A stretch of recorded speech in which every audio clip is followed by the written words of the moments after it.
자, 이제 법인 아닌 단체를 볼까요?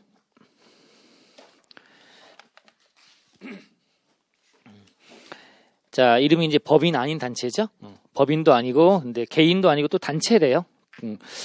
자, 얘를 어떻게 볼 거냐?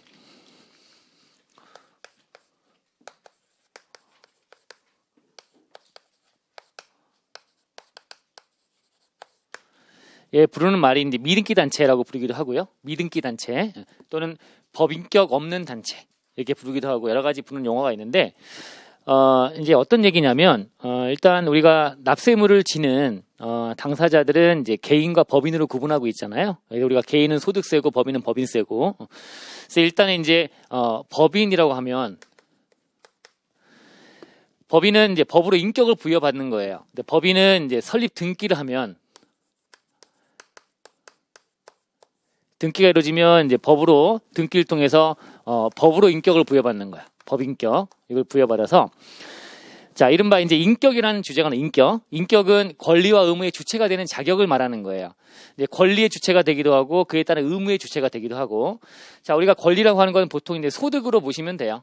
소득의 기속이 자기 기속이 될 수 있는 그런 자격이고 소득이 기속됐다면 그에 딸린 소득세나 법인세 등의 세금을 내야 되는 거잖아요. 권리 의무. 자, 그럼 법인은 법으로 인격을 부여받아가지고 법인격 부여받은 상태에서 얘가 법인격을 부여받았고 이에 따라서 이제 소득이 발생하게 되면 권리가 발생하게 되면 소득에 딸려서 이에 대한 법인세라는 세부담을 지면 되는 거야. 소득에 대해 법인세 부담을 지면 돼요. 우리가 알고 있는 그대로 내용이고요. 자, 근데 이제 얘가 개인이네요. 개인은 인격을 부여받는 절차가 없어요. 그냥 출생, 태어나는 거죠. 자, 출생하게 되면 이제 자연적으로 인격을 부여받아요. 등기 안 해도요. 얘는 개인은 태어나면 바로 인격을 부여받아요. 그래서 이른바 자연인 이렇게 부르는 거죠. 자연적으로 인격을 부여받는다. 자, 그럼 개인들은 이제 자연적 인격을 부여받은 상태에서 돈벌이에서 소득이 발생했다고 한다면 이에 대해서 소득세라는 세부담을 지면 된다고 하는 거죠. 자, 알고 있는 걸 정리한 것 뿐이고요. 그런데 이제 문제는 법인도 아니고요. 왜냐하면 등기 안 했기 때문에 미등기. 법인은 아니고요. 등기 안 했으니까 등기 안 해서 법인격 부여받은 적이 없고요. 자, 근데 플러스 얘가 단체래. 미등기한 개인이면 그냥 개인으로서 자기가 소득세 납세의무를 지면 되는 건데 그게 아니고 단체라네. 그러면 미등기 단체라고 한다면 이때는 법인세를 낼 거야 아니면 소득세를 낼 거야. 어떤 세금이든 내야 되는 거죠. 얘도 소득이 발생했다면 세금을 내야 되는데 얘는 어떻게 바라보지? 라고 하는 거를 이제 정리하는 것이 미등기 단체, 즉 법인 아닌 단체에 대한 과세 문제다라고 보시면 되고요. 자, 그럼 미등기 단체 어떻게 바라볼 거냐? 자, 얘에 대해서는 일단 법인은 아니기 때문에 소득세로 가서 소득세 부담을 지우고 싶은 거야. 근데 우리가 이미 공부한 내용이 이제 소득세법에 가보시면 공동사업이라는 주제가 있단 말이에요. 공동사업. 자, 그래서 이제 소득세법 얘기를 먼저 하는 거예요. 법인 아니기 때문에 이 소득세법에서 자, 이제 둘로 구분해서 얘가 이제 공동사업이라는 게 있고요. 그 다음에 일거주자 규정이 있어요.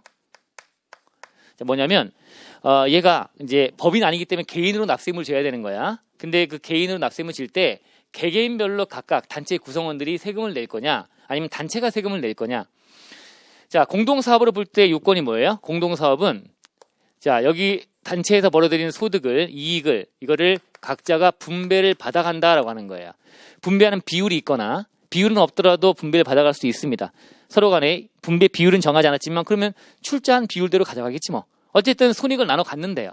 이익을 나눠 가지면 이익 분배가 돼버리면 공동사업이 돼서 우리 소득세법의 소득금액 계산 특례 쪽에서 공동사업에 대한 주제를 공부하잖아요. 이월계손금, 통산, 부당이산 부인 뭐 이런 거 할 때 그 주제로 가는 거야. 공동사업이 돼서 이익 분배를 한다면 얘는 자 개별 납세의무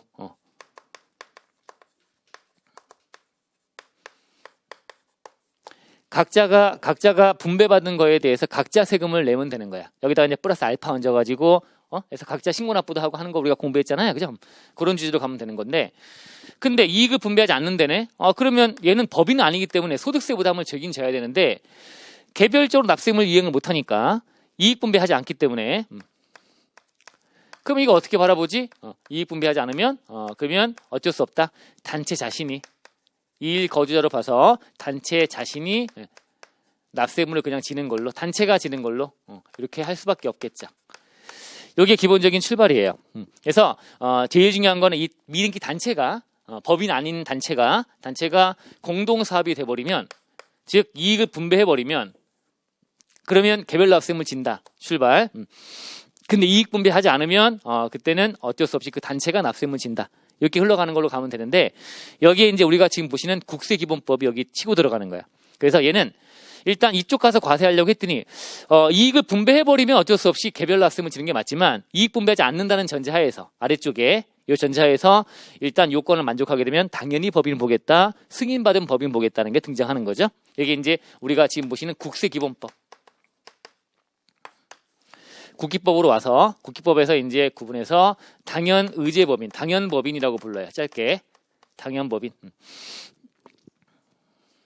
다시 이익을 분배해버린 뭐야? 공동사업이야. 무조건 이익 분배하면 공동사업인데 안 한다는 전제하에서 이익 분배하지 않는데 봤더니 얘는 자, 법인으로 보는 어떤 기본적인 요건 중에 등기라는 게 있지만, 등기는 안 했는데 법인성 요건을 모두 갖춘 거야.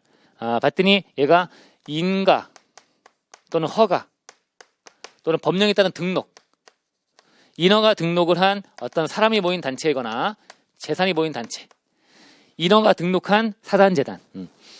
인허가 등록이 제일 중요한 절차인데 그 절차는 진행했어요. 근데 등기라는 마지막 행위, 등기는 그냥 쉽게 등기 신청만 하면 등기가 되는 건데 그것만 안 하고 있는 것뿐이야. 그러면 너는 당연히 법인이다, 법인성 요건을 모두 갖췄다라고 봐버리는 거예요. 인허가 등록을 했다라고 하는 사단재단이라고 한다면, 또는 공익을 목적으로 하는 이제 기본 재산, 공익 목적으로 하는 어떤 재단이에요. 기본 재산이 중요한가? 재단이니까 돈이 모이는 게 중요한데 공익을 목적으로 하는 기본 재산에 출연을 받은 거야. 재단 출연 다 받은 거야. 자, 그러한 이제 재단인 거죠. 이 공익 목적 재단은 기본 재산, 돈이 들어오는 게 중요한데 돈 다 들어온 거야. 근데 등기만 안 했죠. 그래서 미등기 상태지만 얘는 당연히 법인으로 봐버리겠다라고 하는 거죠. 이렇게 되면 당연법인. 자, 그 다음에 당연법인은 아니지만 이제 국기법에서 승인 받으면 법인으로 보겠다라는 단체가 또 있는 거죠. 승인법인. 얘는 이제 단체성이란 요건을 갖추고 있는 거야. 단체성의 요건을 다 갖추고 있고, 요건 만족했고, 플러스 얘가 이제 신청을 하네요. 신청해서 이제 승인을 받은 거지. 그러면 너도 이제 법인으로 봐줄게라고 하는 거예요.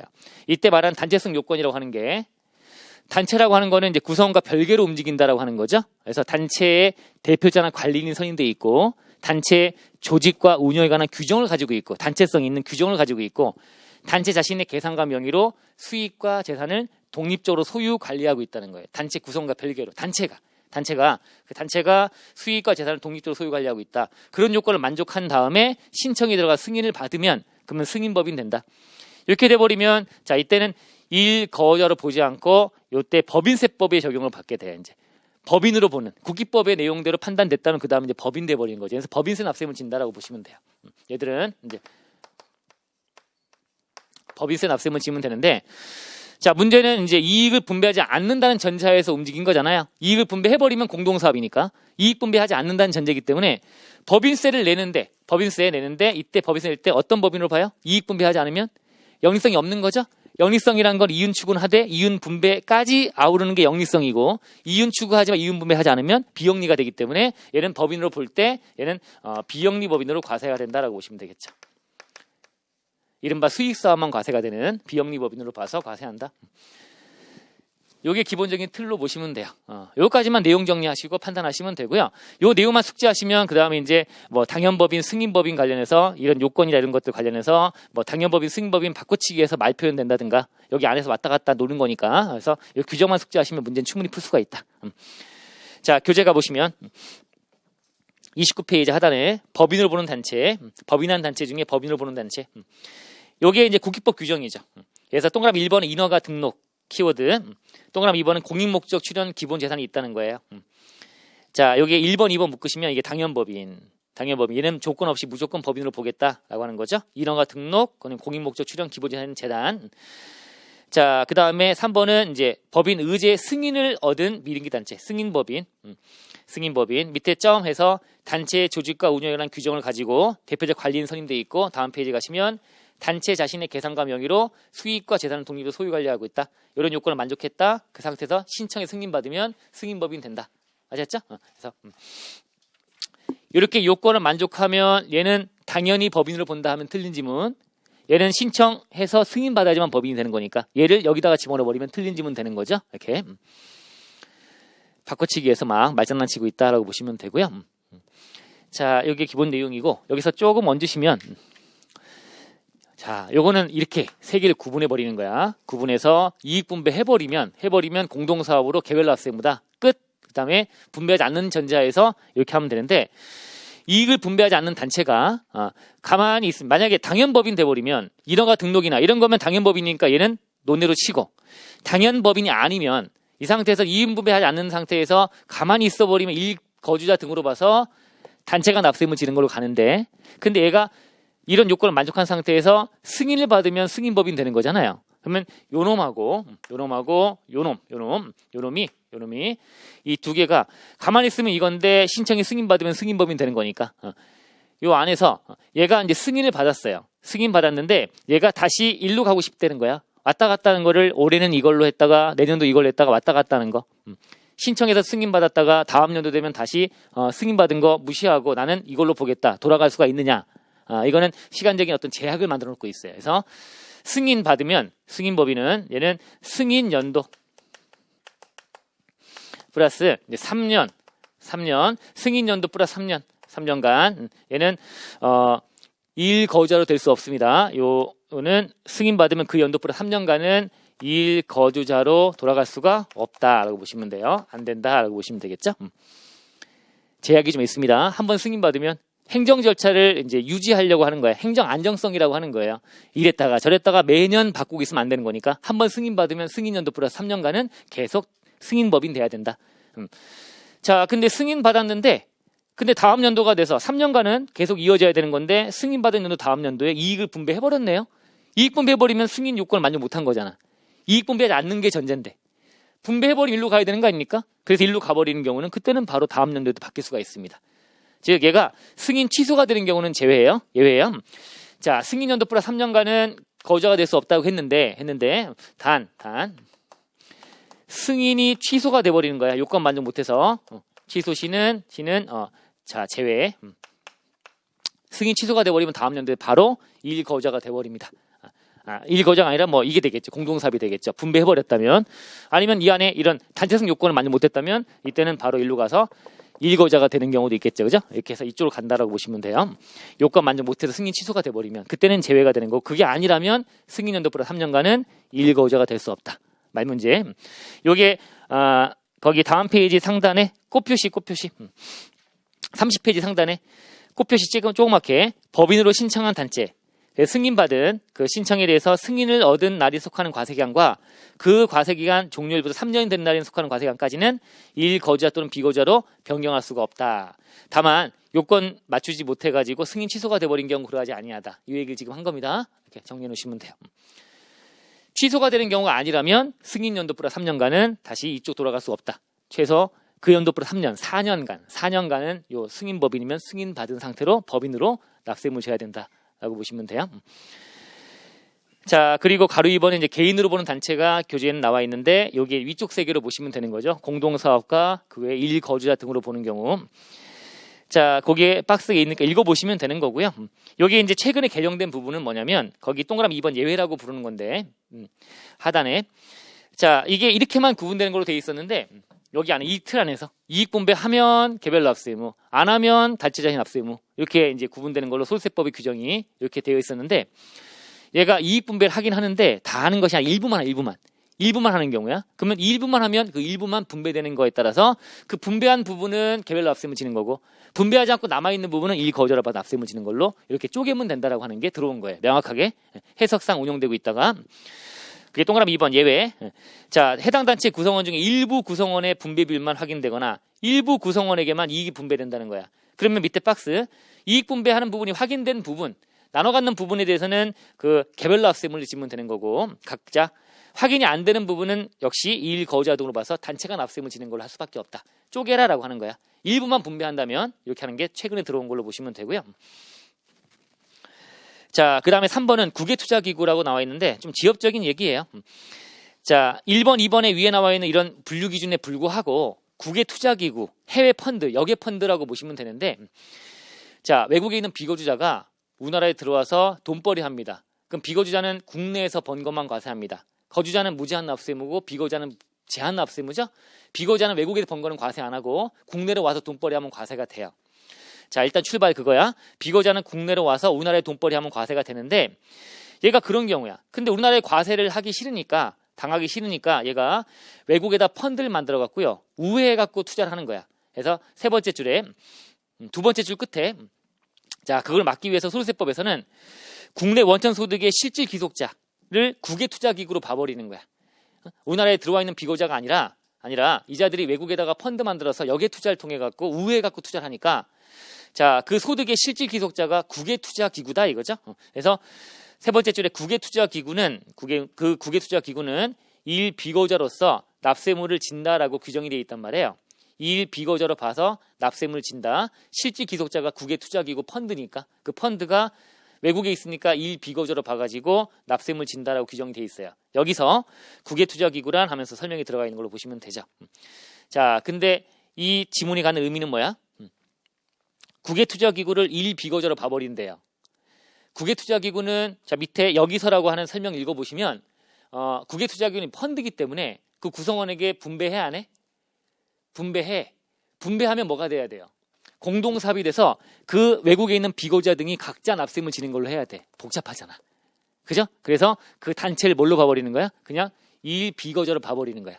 외국에 있으니까. 그래서 단체가 납세물 지는 걸로 하면 관리가 편하지 않습니까? 거기에 들어와 있는 걸로 보시면 돼요. 분배하면 공동사업, 분배하지 않으면 일거주자, 또 외국에 있으면 일비거주자가 돼야 되는데, 역외 펀드가 실질귀속자가 돼서 과세할 때 역외 펀드는 당연히 펀드이기 때문에 구성원에게 돈벌이 한 걸 뿌려주고 있단 말이에요. 뿌려주면 공동사업이 돼야 되지만 그럼에도 불구하고 그 규정에 불구하고 일비거주자로 봐서 단체가 납세물 지는 걸로 관리를 편하게 하겠다. 이렇게 이해하시면 돼요. 자, 맨 밑에 가시면 맨 밑에 줄에 배분이라고 되어 있잖아요. 여기에 투자기구는 배분한단 말이에요. 뿌려주는 순간 공동사업이라고 보는 게 맞아. 그게 맞지만 그렇게 보지 않고 그 단체가 납세물 지는 걸로 가겠다. 자, 그리고 오른쪽 페이지 상단인 참고, 여기 작년에 개정돼 들어온 거죠. 전환국립대학법인이 자꾸 생기네요. 울산 과기대 이렇게 하면서 자꾸 국립대학교가 전환국립대학교라 해서 일반 법인처럼 법인화되는 거예요, 이제. 그럼 여태까지는 이제 국립대학교들은 다 국가기 때문에 비과세 법인으로 이제 세금 안 내는 걸로 흘러왔었는데, 전환돼 버리니까 얘가 이제 법인으로서 납세물 지는데, 얘들은 종교, 자선, 학술이니까 얘는 비영리법인으로 납세물 지는 거야. 그래서 수익사업만 과세하는 걸로 그렇게 들어오는 거죠. 근데 어쨌든 수익사업에 대한 것도 과세하기 싫잖아.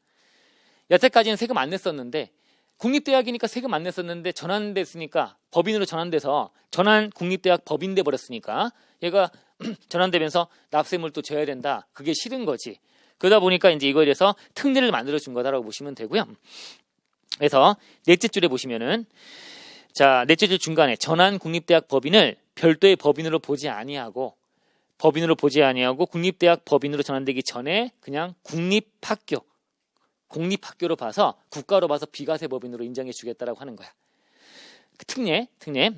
자, 그런데 밑에 아래줄에 다만 전환국립대학 법인이 해당 법인의 설립 근거가 되는 법률에 따른 교육이나 연구라는 기존의 활동에 지장이 없는 범위 외에, 지장이 있다는 얘기죠. 그러면 자신의 교육이나 연구 활동에 지장 있는 정도의 수익 사업을 영위해 버린다면, 그때는 그거는 비영리법인은 수익 사업 과세하는 건 똑같이 해서 과세해 버리겠다라고 하는 거야. 그게 아니라면 과세하지 않겠다는 거죠. 그러니까 그냥 기본적으로 이거는 작년에는 개정 이슈가 있으니까 출제 가능성이 좀 있었지만, 올해는 너무 지엽적이니까 그냥 말 그대로 참고지만 혹시 모르는 거니까. 자, 국립대학은 세금 안 낸다. 근데 전환국립대학은 세금을 내는 걸로 간다. 근데 비영리니까 수익사만 세금 내는 거다. 그렇게 가면 끝이야.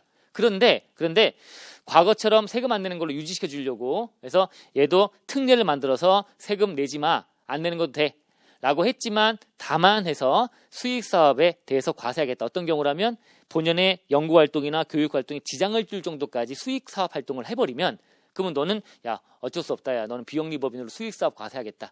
이렇게 하는 걸로. 그게 아니라면 그냥 비과세법인 여전히 유지해 주는 걸로 그렇게 하는 특례를 만들어놨다라고 보시면 되는 정도. 자, 그리고 이제 밑에 5번은 관할관청이죠. 관할관청.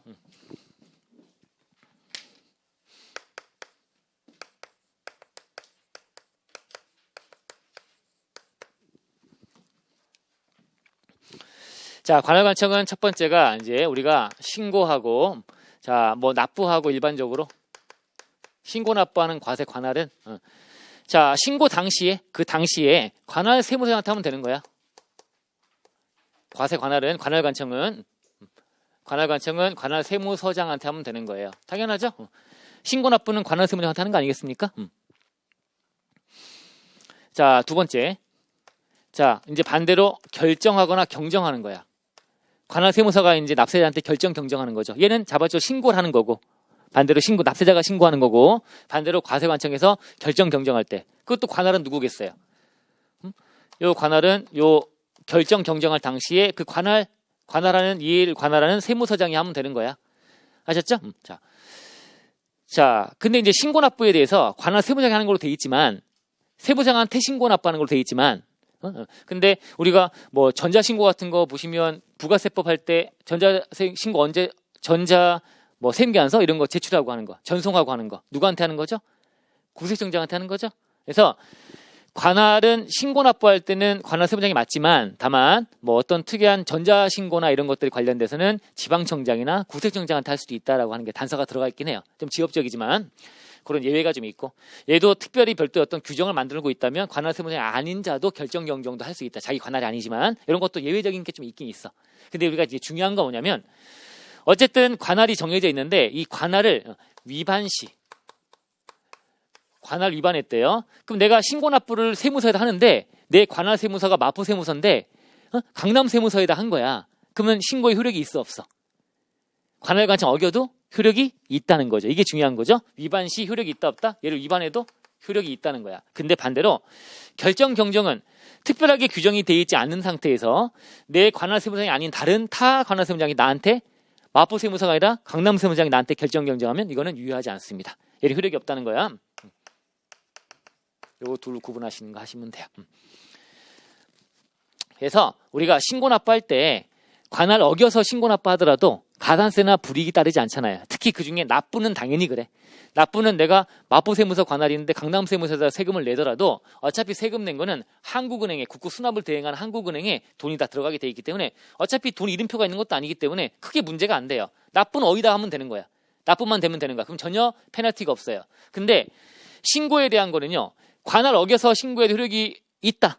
문제가 전혀 안 된다. 라고 했으나 우리 부가가세 공부할 때 보시면 부가세 공부할 때 자 내가 A라는 사업장도 있고 B라는 사업장도 있는데 여기 매출세액 매입세액에서 매입세액 빼가지고 또 매출세액에서 매입세액 빼가지고 요거를 자 A 관할 세무장한테 부가세 신고 납부 사업장별 과세 원칙이니까 부가세는 얘도 이쪽 사업장에다 신고 납부하고 각자 해야 되겠지만 요거를 여기다가 더해서 A 사업장 걸 B에다 더해서 신고해버리면 돼야 안 돼요? 그때 안 된다고 돼 있어요. 여기 신고서를 만들어서 매출세액 1,000만 원, 매입세액 600만 원, 400만 원 납부세액 만들어서 만든 신고서를 여기다 제출하면 그건 문제가 없어. 그런데 여기에 부가세, 매출세액, 매입세액을 여기다가 더해갖고 신고 납부해버리면 이쪽이 마포, 이쪽이 강남이면 강남 세무서에서는 얘한테 보내줄 수 없지 않습니까? 이해되십니까?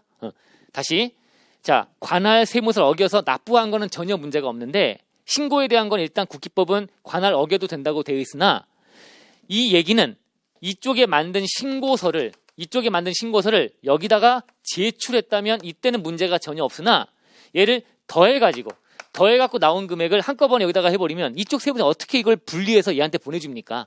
그건 불가능하기 때문에 이쪽에 신고는 못 들어가는 거죠. 결과적으로 그러면 이쪽이 신고 안 됐으니까 신고 부선 가산세는 매긴다라고 보시면 돼요. 아시겠죠?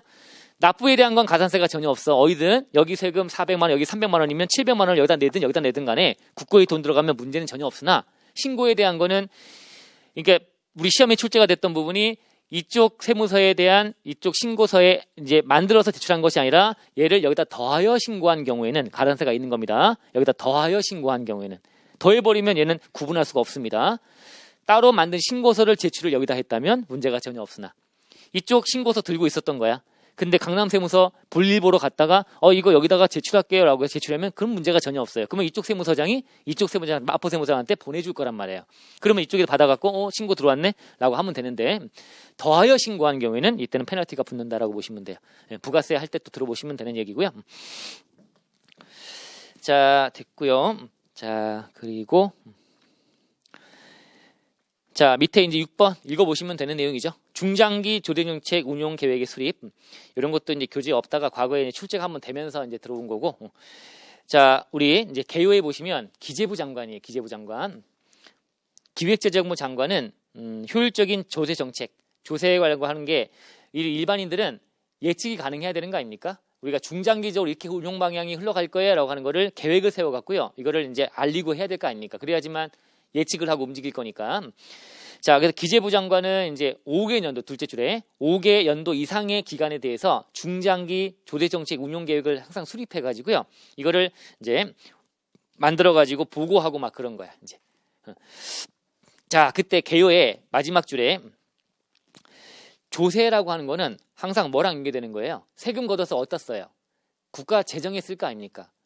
그러면 셋째 줄 끝에 국가 재정 운용 계획과 연계돼야 된다. 당연한 거죠. 조세 정책은 항상 국가 재정의 운용 계획과 같이 연동해갖고 연계해갖고 수립하는 게 맞지 않습니까? 자, 앞으로 재정에서 얼마나 돈을 쓸 거니까 조세는 앞으로 돈 쓸 일이 지금 어떻게 하겠어요? 돈 많이 걷어야죠. 재난소득이다 뭐다. 지금 여러분 경기도에 계신 분들은 그러면 날라오잖아요. 10만 원 지금 준다며.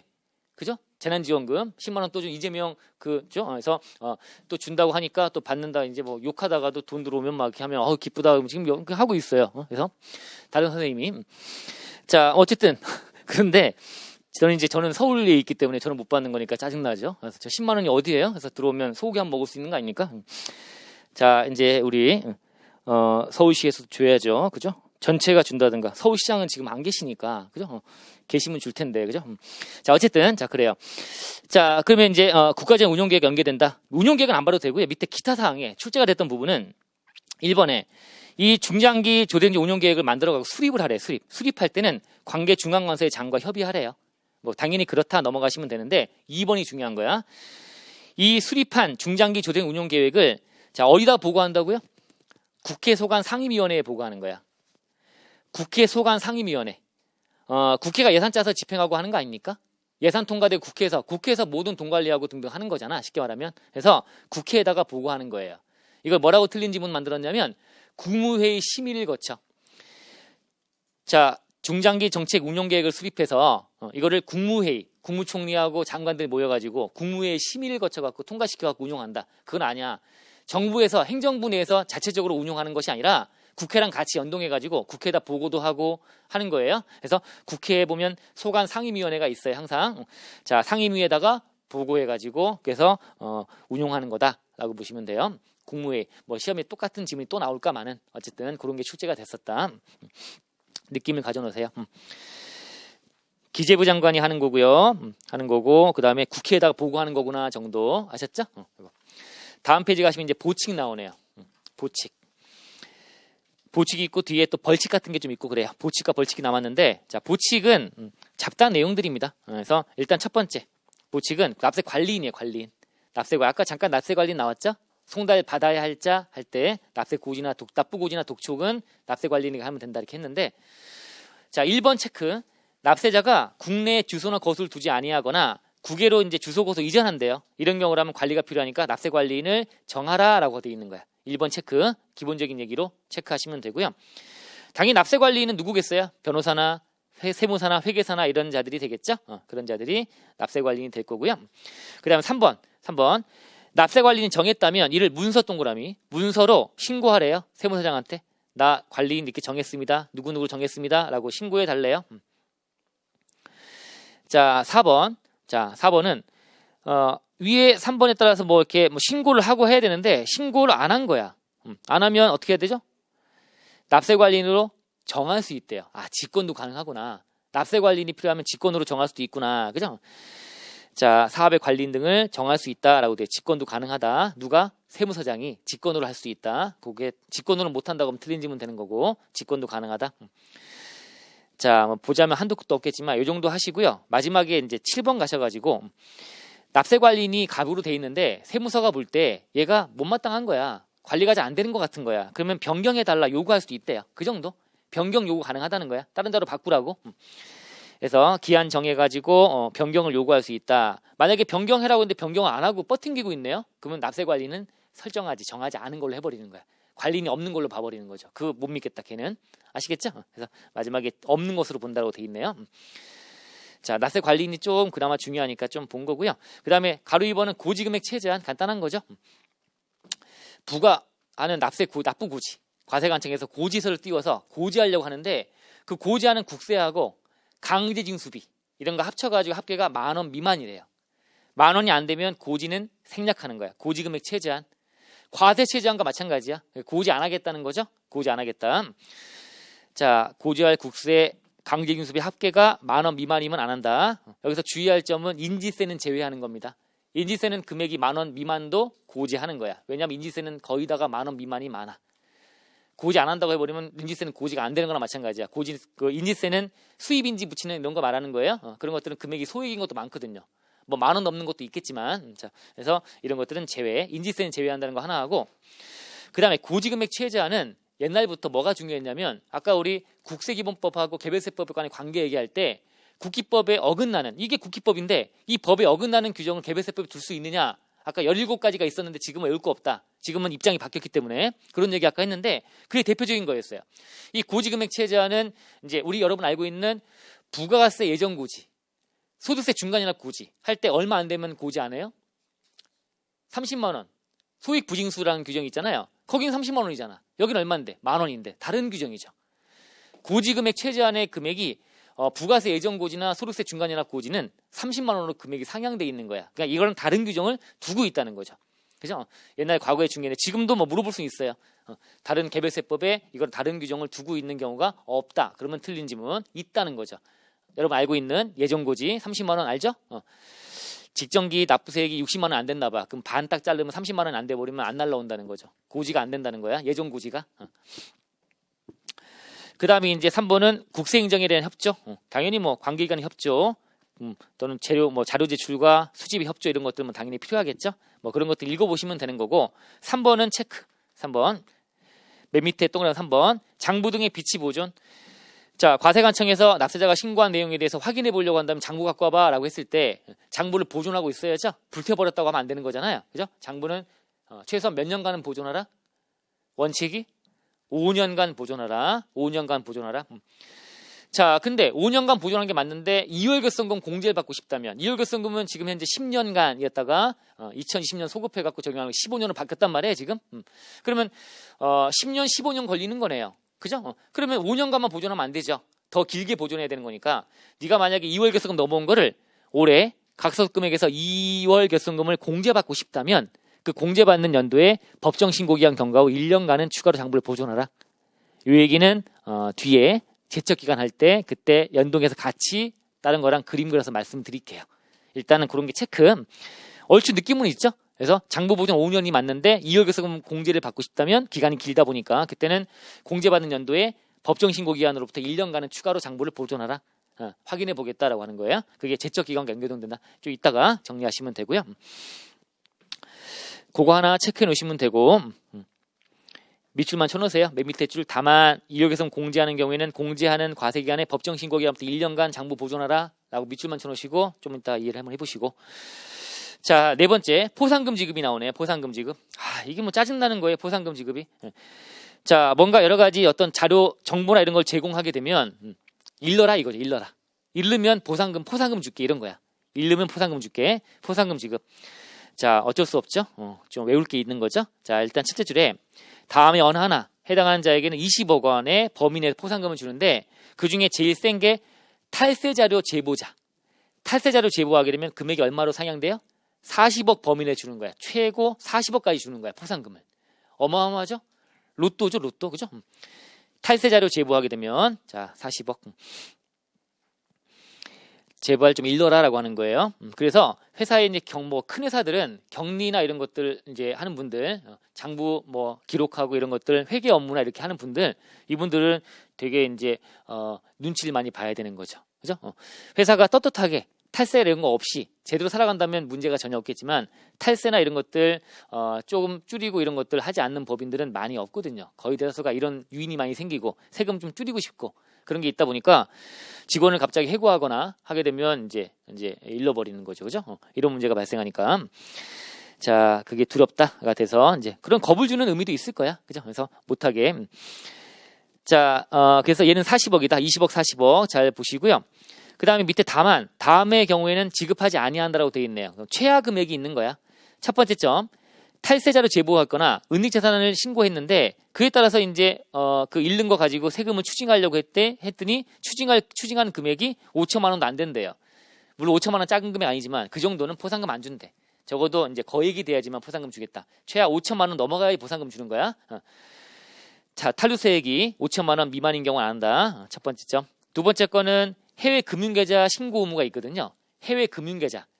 이거 이제 회계사 공부하시면 거의 볼 일이 없고, 이제 세무사 공부하시면, 그러면 이제, 국조법에 보시면 해외 금융계좌 신고 의무가 있어서, 이 연도에 매달, 한 달 끝나는 마지막 날, 1월 말, 2월 말, 3월 말, 해서, 1월 말부터 12월 말까지 12번 딱 판단해 봤더니 해외 금융계좌가 5억 원을 초과하는 날이 하루라도 있으면, 1월부터 12월 사이에 5억 초과 하루라 있으면 그러면 다음 년도 6월 1일부터 6월 말까지 해외 금융계좌를 신고를 해야 돼요. 그 신고 의무를 다 해야 되는데 안 하면 과태료가 붙어요. 그거에 대해서 안 한 거에 대해서 잃는 거야. 그때 이제 과태료가 2천만 원 넘어가야지만 포상금 주겠다라고 하는 거야. 최하 2천만 원 넘어가야지만 1,800만 원, 1,500만 원 그러면 포상금 안 준다는 얘기죠. 과태료가 국가도 건지는 게 있어야지만 그래야지만 포상금을 주겠다 그런 얘기죠. 해외 금융계좌 신고 의무 불이행에 따른 과태료 금액이 2천만 원 미만이면 안 준다. 넘어가야지만 준다. 신용카드나 현금영수증 거래 금액이 5천 원 미만. 신용카드나 현금영수증 이런 거래할 때 이거 발급을 하거나 이런 것들 거부하게 되면 그러면 알았어 잃어버리는 거죠.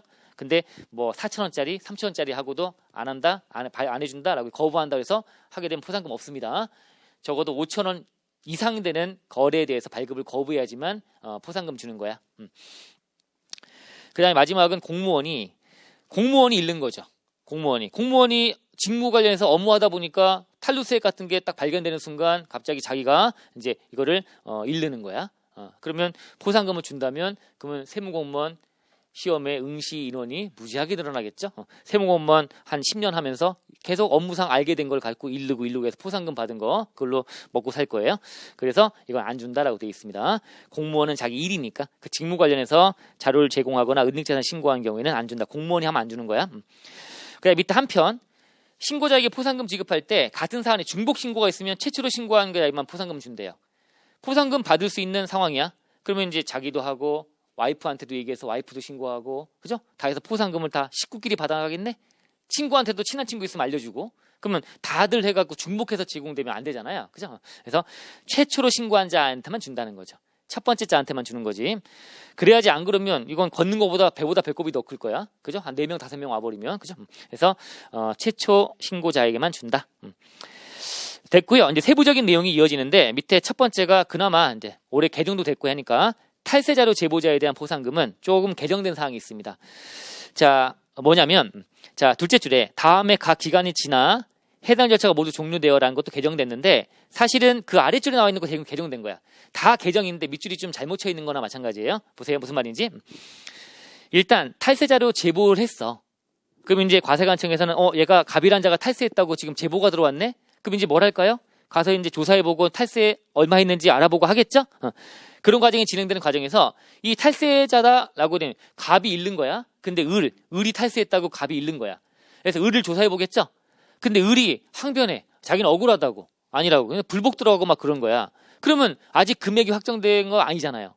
그죠? 불복 들어가면 어떻게 될지 모르는 거잖아. 얘가 이길 수 있는 거 아니야. 탈세가 아니었던 거지. 탈세라고 제보가 들어왔는데 알고 보니까 이게 탈세가 아닐 수 있는 거야. 불복이 들어가 버리면. 그래서 소송이 붙거나 불복이 들어갔다면 그 절차가 다 진행이 돼서 이제 탈세가 맞다는 게 확정이 돼야지만 되겠죠. 그래서 밑에 점점점 A, B, C 시행령 안 나와 있는 것이 심사 청구나 심판 이게 불복이야. 그 다음에 밑에 이제 이게 감사원 심사 아까 있다 그랬죠. 선택적 지위. 감사원 쪽에 선택적 지위. 그리고 마지막에 소송. 이런 거 행정소송까지 갔다는 거야. 이런 거에 제소하는 기간이 다 지나야 매듭 지어진 거야. 이제 탈세가 맞다는 거죠. 이제 금액적으로 확정이 되는 거야. 그래서 다시 올라가서 밑줄 다음에 각 기간이 지나서 해당 절차가 종료돼서 탈루세액이나 부당세액이 환급 공제받은 세액이 얼마인지 부가처분이 확정이 됐다는 거야. 근데 이걸로 끝나는 게 아니야. 확정이 됐다 그래서 여태까지는 확정만 되면 그럼 탈루세액이 뭐 100억이네, 50억이네. 그럼 나왔으면 거기다가 퍼센트 곱해가지고 이제 포상금을 지급해줬거든요. 근데 확정은 됐으나 국가도 걷어가려고 했더니 확정만 된 상태에서 못 걷는 경우가 발생하는 거야. 돈이 없으면 탈루한 이 을이 돈이 없어 못 걷는데 포상금만 준 거지. 국가가 손해 본 거야. 그죠? 결국 못 걷어가 버리니까. 그래서 뭐라고 돼 있어요? 이제 바꾼 거야. 그래서 납부한 금액에다가 곱해갖고 주라 이거죠. 납부한 금액. 국가가 건진 금액. 탈루세까지 건진 금액 갖고 포상금 주겠다는 거야. 건지지 못하면 안 주겠다는 거죠. 그죠? 그래서 내가 포상금 받겠다고 이제 제보했어요. 제보했으면 이제 기다려야 돼.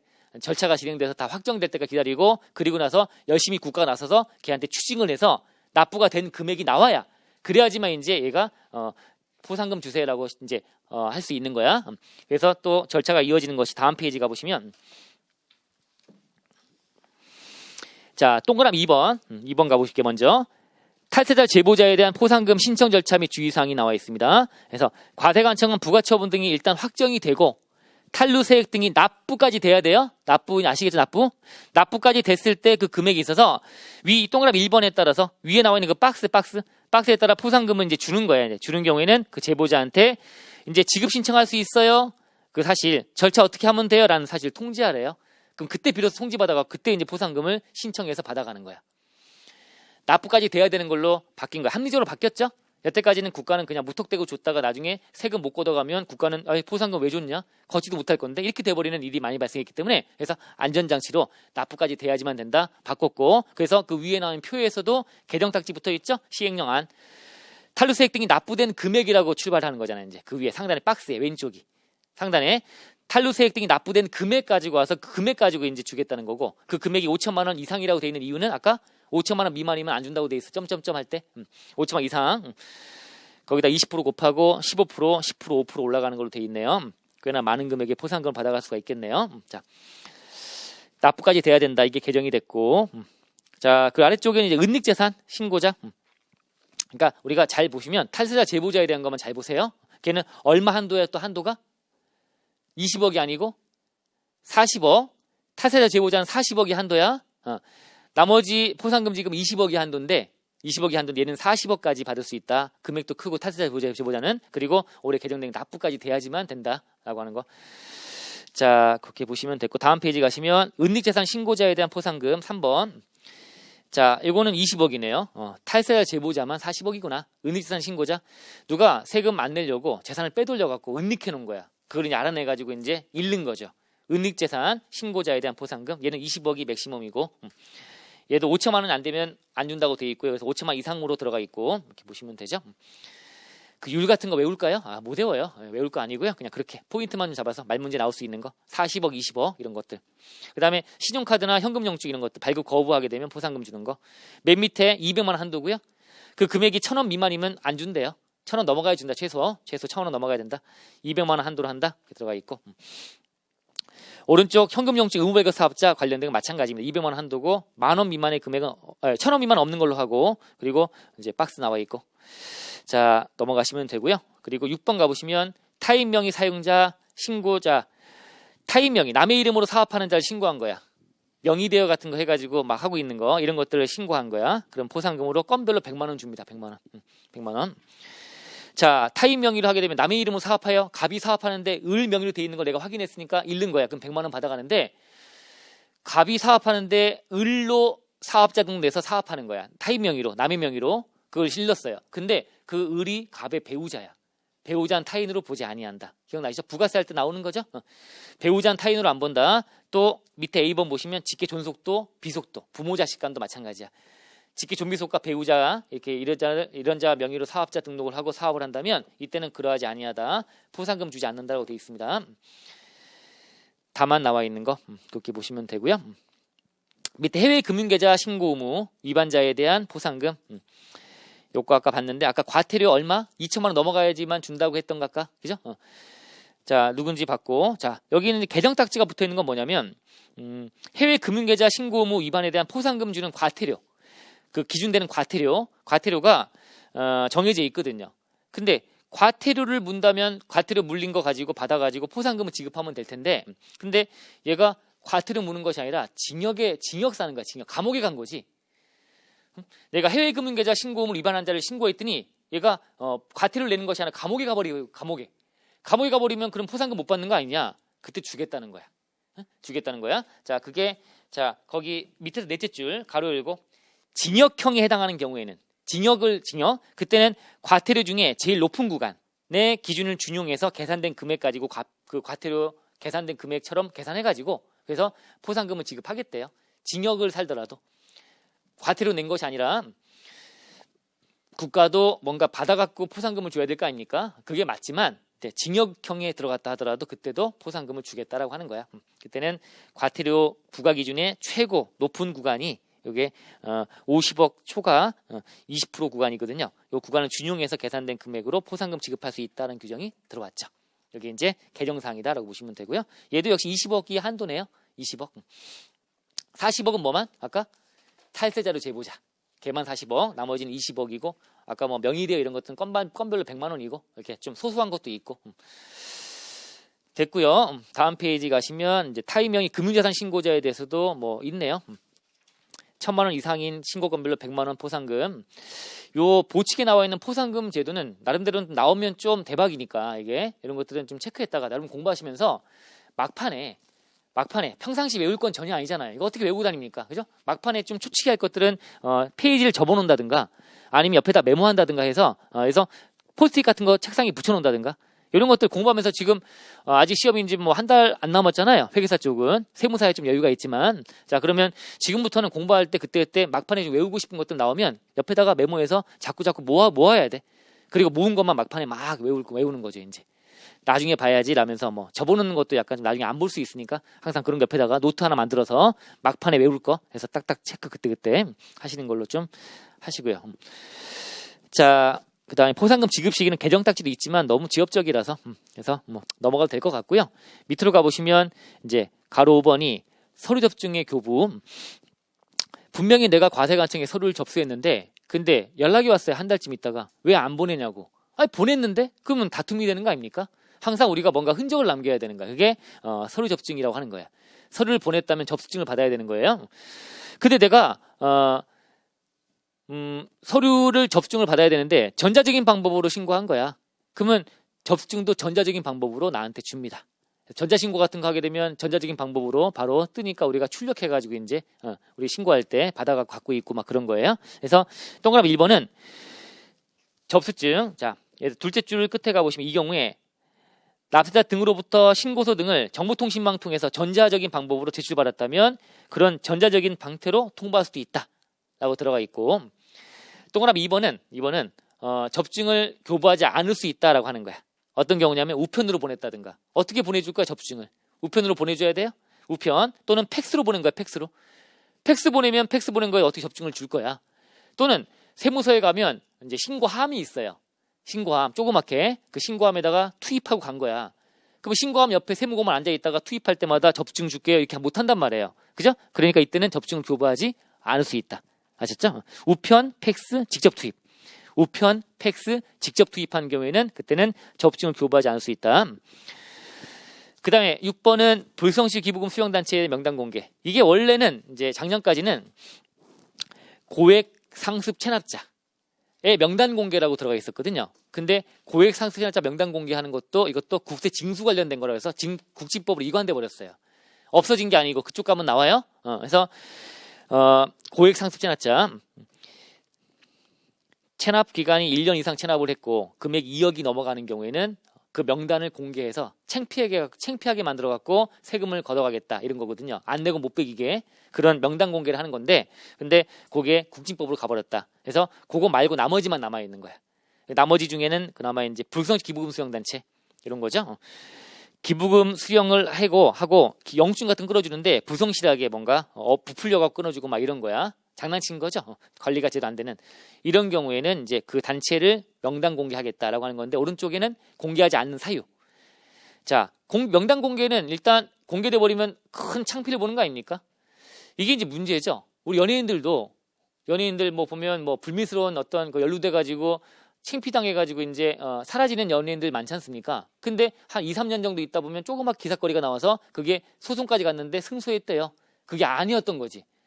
그죠? 근데 이미지로 먹고 사는 거니까 소송까지 가서 길게 진행되다 보니까 그 사이에 이제 다들 아직까지 결론 안 난 건데 그럴 거야라고 생각해 버리기 때문에 해서 다 이제 연예인들이 다 은퇴할 수밖에 없고 안 좋은 길로 빠지고 막 그렇게 돼버리는 거잖아요. 그죠? 되게 이제 무서운 거잖아요. 그죠? 얘도 마찬가지야. 명단 공개를 무턱대고 해버렸더니 그러면 이 기부금 받는 단체가 이 명단 공개가 돼버리면 여기다 누가 기부를 하겠습니까? 이제 그죠? 됐는데 이게 나중에 알고 봤더니 불성실이 아니었던 거야. 그러면 낭패를 보게 되는 거니까 공개하지 않는 사유가 만들어진 거야. 첫 번째 점이 뭐예요? 이게 다투고 있는 거야. 자기는 아니라고 주장하고 있고. 그러면 좀 기다려봐야죠. 명단 공개할 것이 아니라. 그죠? 기다렸다가 얘가 이길 수 있는 거야? 이 단체가?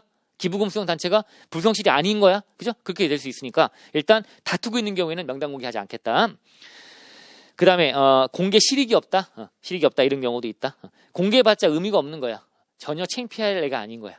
공개 실익이 없다. 창피 줘봤자 창피를 당할 자가 아닌 거야. 이런 경우 실익이 없다. 이런 거는 명단 공개하지 않겠다. 조세 포탈범도 이제 들어가 있고요. 해외 금융계좌 신고 의무 위반자도 명단 공개하는 게 들어가 있는데 오른쪽에 또 해당하지 않는 사유가 또 들어가 있네요. 이렇게 해서 이 정도만 좀 보시는 걸로 큰 알맹이인 고액상속자가 없어져버렸기 때문에 그게 이제 시험의 가능성이 높진 않다고 봅니다. 그래서 이렇게만 좀 체크해 보시면 되고요. 자, 됐죠? 밑에 참고 뭐 정보위원회 나와 있는데 이렇게 명단 공개 등 할 때 정보위원회에서 이제 결정해가지고 공개할 건지 말 건지 심의하고 막 그런 위원회가 있는 거다 정도.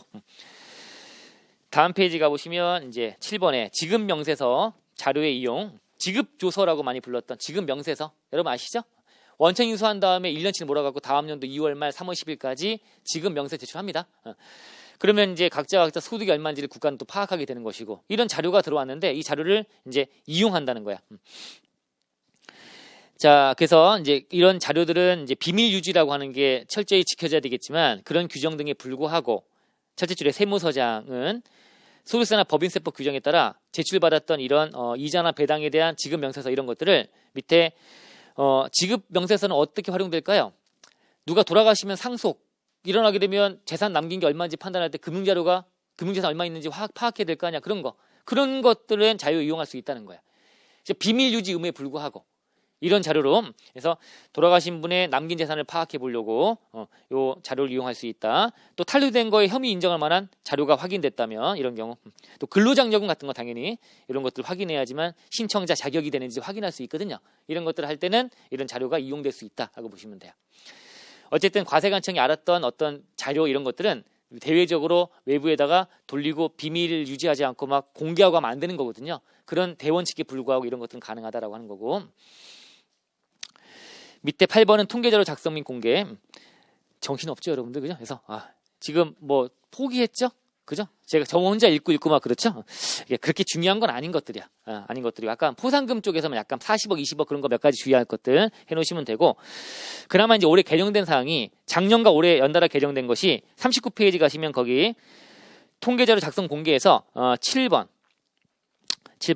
이게 또 비밀 유지 의무랑 관련된 건 똑같이 7번 구세청장은 다음에 어느 하나 해당되는 자가 자기 정책의 평가나 연구 등에 활용하려고 통계자료 작성에 필요한 기초자료를 직접 분석하기 원하는 경우에 그때는 비밀 유지 의무에 불구하고 구세청 내에 있는 대통령 정하는 사설 어떤 시설 이게 맨 밑에 가보시면 거기 꽃표시 1번의 끝에 둘째 줄에 국세통계센터라는 게 있어요. 이 통계센터에서 자료를 뭔가 다시 변형을 해요. 가공을 해요. 쉽게 말하면 가공을 해서 그러니까 이게 갑인지 을인지 이런 내용들을 싹 이제 발라내고 그래서 자료를 가지고 통계 같은 거 내야 될 거 아닙니까? 그래서 소득세가 얼마나 거치는지 법인세 얼마나 정책적 효과는 어떻게 되는지 국회에서 밑에 A, B, C, A 보시면 국회에서 국회법에 따라서 국회 사무총장이나 또는 그죠? B번은 정부 중앙행정위원장 그죠? 그다음에 지자체장 이런 자들이 뭔가 분석해보고 할 때 활용해서 앞으로 운용 방향 어떻게 해야 될 건지 연구하고 하려면 이런 자료가 필요하지 않습니까? 비밀 유지라고 다 이런 자료가 딱 묶어놓고 전혀 제공하지 않으면 안 되겠죠? 이런 자료를 가지고. 근데 갑인지 을인지 알아버리면 안 되는 거니까 가공을 해가지고 누군지 모르게 통계센터에서 가공해서 그 자료를 제공할 수 있다는 거야. 그게 작년에 들어왔고요. 자, 그래서 동그라미 7번에 하나, 둘, 셋, 넷, 다섯째 줄에 이 경우에 자료는 개별 납세자의 과료 정보를 직접적, 간접적 방법을 확인할 수 없는 상태로 제공해야 된다. 이게 가공하라는 얘기야. 누군지 모르게 해서 제공하면 된다. 이런 게 들어왔고요. 그 다음에 올해 또 들어온 것이 이제 다음 페이지 가시면 8번이 들어온 거죠. 이제 8번. 구세청장은 비슷한 거야. 정책의 평가 및 연구 목적으로 기초자료를 이용하는 자가 소득세 동그라미, 소득세 관련된 기초자료를 일부 제공을 요구하는 경우에는 위에 나와 있는 비밀 유지 의무 등에 불구하고 자료의 일부 이런 것들을 작성 기법을 잘 적용해서 표본 형태로 처리한 기초자료, 가공을 또 하라는 얘기죠. 이렇게 해서 제공할 수 있다라고 하는 게 들어왔습니다. 이때도 가공하라는 얘기가 또 들어가 있죠. 이 경우에 자료는 개별 납세자 정보를 직접적, 간접적 확인할 수 없는 상태로 가공해라 라고 들어가 있죠. 뭐 그냥 고지고대로 다 외울 수는 없지만 그런 게 있어. 비밀 유지란 게 있다. 근데 그에도 불구하고 뭔가 필요한 자료들을 가공해 갖고 제공하는 건 가능하다. 이런 정도 아시면 되고요. 밑에 9번은 금품 수수 및 공여에 대한 징계 등 이렇게 들어가 있죠.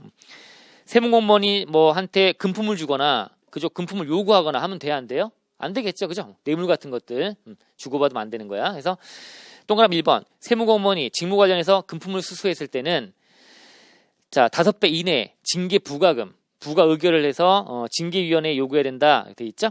공무원 뇌물 받은 게 들킨 거야. 그러면 5배 이하의 징계 부과금 이렇게 부과 의결을 징계위원회에다가 요구해야 된다 이렇게 들어가 있고. 자, 그다음 동그라미 2번 징계 대상이 되는 세무공무원이 징계 부과금 부과 의결 전후에 그 금품 수수 이유로 다른 법률에 따라 처벌받거나 감옥 가거나 막 이런 게 일이 발생해 버린 거야. 그런 경우에는 감면하거나 부과 의결 이런 걸 이제 감경하라 이거죠. 그만큼 감옥 가는 거 몸으로 때우는 걸로 갔으니까 그만큼 빼줘라, 감경해라 그런 얘기가 들어가 있는 거예요. 그죠? 징계 부과금을 내거나 아니면 감옥 가거나 그렇게 해야 된다는 거죠. 그냥 이런 개념이다. 보시면 되고요. 자, 그런 얘기들이 들어가 있고 나머지 안 봐도 될 것 같고요. 오른쪽에 마지막이 이제 보칙 말고 이제 벌칙이야. 벌칙. 보칙 아니야 이제 벌칙. 이 벌칙은 하나씩 들어오기 시작했는데 이게 원래는 조세범 처벌법에 들어가 있던 거예요. 조세범 처벌법. 그 법에 있던 과태료 규정이 하나씩 들어오기 시작하네요. 벌칙이란 걸 국기법으로 이관되고 있는 거야. 그 벌칙 안에 첫 번째는 직무집행의 거부. 관할 세무서장이 직무집행 하잖아요. 근데 그에 대해서 납세자가 이거에 대해서 협조를 해야 되는데 거부하는 거야. 거부하고 기피하고 막 그런 거야. 그러면 그거에 대해서 제재 가능 규정이 없다면 그러면 다 거부 기피하고 가만히 있겠죠. 그죠? 자꾸 협조도 안 하고. 그러니까 안 되는 거니까 이게 과태료 규정을 만들어 둔 거야. 2천만 원 이하의 과태료를 부과징수한다 이거죠. 2천만 원 이하에 거부하거나 기피하면. 또 가로 2번은 금품 수수 및 공여에 대한 과태료. 자, 관할세무장이나 뭐 세관장은 세무공무원에게 금품을 공여했다. 뇌물 줬다. 그자 밝혀졌다면 그 뇌물 준 거에 2배 이상 5배 이하의 과태료를 부과징수한다. 라고 되어 있고 다만 감옥 가버렸거나 이렇게 하게 되면 그때는 부과 취소한다라고 되어 있습니다. 감옥 가버리면 몸으로 때웠으면. 자, 세 번째 거 비밀 유지 의무 위반.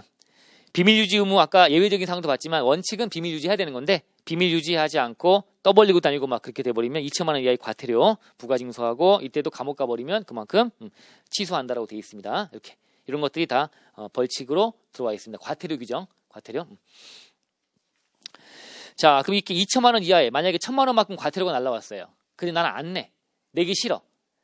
억울해. 억울하면 어떻게 해야 될까요? 과태료에 대해서 나 억울해. 그럼 불복해야 될까요? 불복? 이거 내일 나오는 얘기인데 이 불복이라고 하는 거는 이제 우리가 억울하면 이제 다퉈서 불복을 해보고 안 되면 행정소송 가고 아까 고등법원, 대법원까지 가고 이제 소송까지 가고 흘러가겠죠? 불복을 먼저 하고 즉 행정심판을 먼저 하고 그리고 나서 안 되면 그럼 간다. 이건 불복 대상이 돼야 되는데 이 과태료는 불복 대상이 아닌 거야. 불복할 게 아니야. 과태료 날라왔는데 안 내잖아요. 안 내잖아요. 그러면 이제 검사가 공소제기를 해서 공소제기래. 소를 제기해 검사가. 그래서 재판장이 오래요. 그 재판이라고 하는 것이 형사재판인 거죠.